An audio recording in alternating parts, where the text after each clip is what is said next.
Baik, Assalamualaikum warahmatullahi wabarakatuh dan salam sejahtera.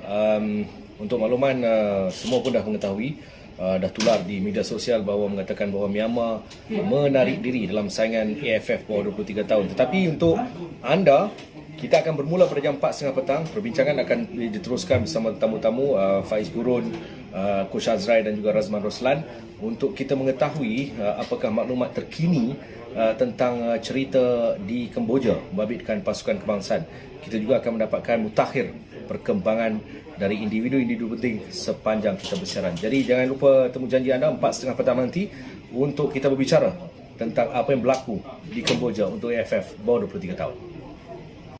Baik, Assalamualaikum warahmatullahi wabarakatuh dan salam sejahtera. Untuk makluman, semua pun dah mengetahui, dah tular di media sosial bahawa mengatakan bahawa Myanmar menarik diri dalam saingan AFF bawah 23 tahun. Tetapi untuk anda, kita akan bermula pada jam 4.30 petang. Perbincangan akan diteruskan bersama tamu-tamu Faiz Gurun, Coach Azrai dan juga Razman Roslan untuk kita mengetahui apakah maklumat terkini tentang cerita di Kemboja membabitkan pasukan kebangsaan. Kita juga akan mendapatkan mutakhir perkembangan dari individu-individu penting sepanjang kita bersiaran. Jadi jangan lupa temu janji anda 4.30 petang nanti untuk kita berbicara tentang apa yang berlaku di Kemboja untuk AFF bawah 23 tahun. Baik, Assalamualaikum warahmatullahi wabarakatuh dan salam sejahtera.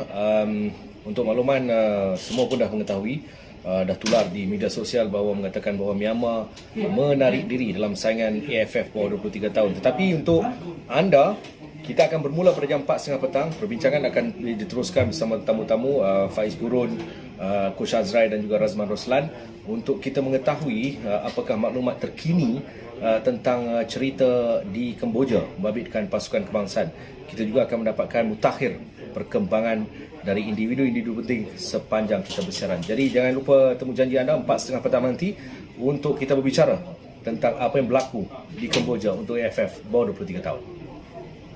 Baik, Assalamualaikum warahmatullahi wabarakatuh dan salam sejahtera.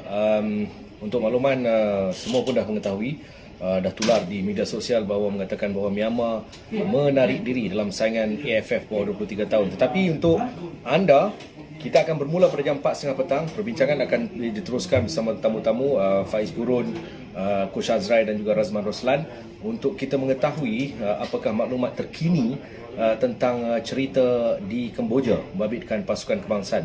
Kita juga akan mendapatkan mutakhir perkembangan dari individu-individu penting sepanjang kita bersiaran. Jadi jangan lupa temu janji anda 4.30 petang nanti untuk kita berbicara tentang apa yang berlaku di Kemboja untuk AFF bawah 23 tahun. Baik, Assalamualaikum warahmatullahi wabarakatuh dan salam sejahtera. Untuk makluman, semua pun dah mengetahui, dah tular di media sosial bahawa mengatakan bahawa Myanmar menarik diri dalam saingan AFF bawah 23 tahun. Tetapi untuk anda, kita akan bermula pada jam 4.30 petang. Perbincangan akan diteruskan bersama tamu-tamu Faiz Gurun, Coach Azrai dan juga Razman Roslan untuk kita mengetahui apakah maklumat terkini tentang cerita di Kemboja membabitkan pasukan kebangsaan. Kita juga akan mendapatkan mutakhir perkembangan dari individu-individu penting sepanjang kita bersiaran. Jadi jangan lupa temu janji anda 4.30 petang nanti untuk kita berbicara tentang apa yang berlaku di Kemboja untuk AFF bawah 23 tahun. Baik, Assalamualaikum warahmatullahi wabarakatuh dan salam sejahtera. Untuk makluman, semua pun dah mengetahui, dah tular di media sosial bahawa mengatakan bahawa Myanmar menarik diri dalam saingan AFF bawah 23 tahun. Tetapi untuk anda, kita akan bermula pada jam 4.30 petang. Perbincangan akan diteruskan bersama tamu-tamu Faiz Gurun, Coach Azrai dan juga Razman Roslan untuk kita mengetahui apakah maklumat terkini tentang cerita di Kemboja membabitkan pasukan kebangsaan. Kita juga akan mendapatkan mutakhir perkembangan dari individu-individu penting sepanjang kita bersiaran. Jadi jangan lupa temu janji anda 4.30 petang nanti untuk kita berbicara tentang apa yang berlaku di Kemboja untuk AFF bawah 23 tahun. Baik, Assalamualaikum warahmatullahi wabarakatuh dan salam sejahtera. Untuk makluman, semua pun dah mengetahui, dah tular di media sosial bahawa mengatakan bahawa Myanmar menarik diri dalam saingan AFF bawah 23 tahun. Tetapi untuk anda, kita akan bermula pada jam 4.30 petang. Perbincangan akan diteruskan bersama tamu-tamu Faiz Gurun, Coach Azrai dan juga Razman Roslan untuk kita mengetahui apakah maklumat terkini tentang cerita di Kemboja membabitkan pasukan kebangsaan. Kita juga akan mendapatkan mutakhir perkembangan dari individu-individu penting sepanjang kita bersiaran. Jadi jangan lupa temu janji anda 4.30 petang nanti untuk kita berbicara tentang apa yang berlaku di Kemboja untuk AFF bawah 23 tahun.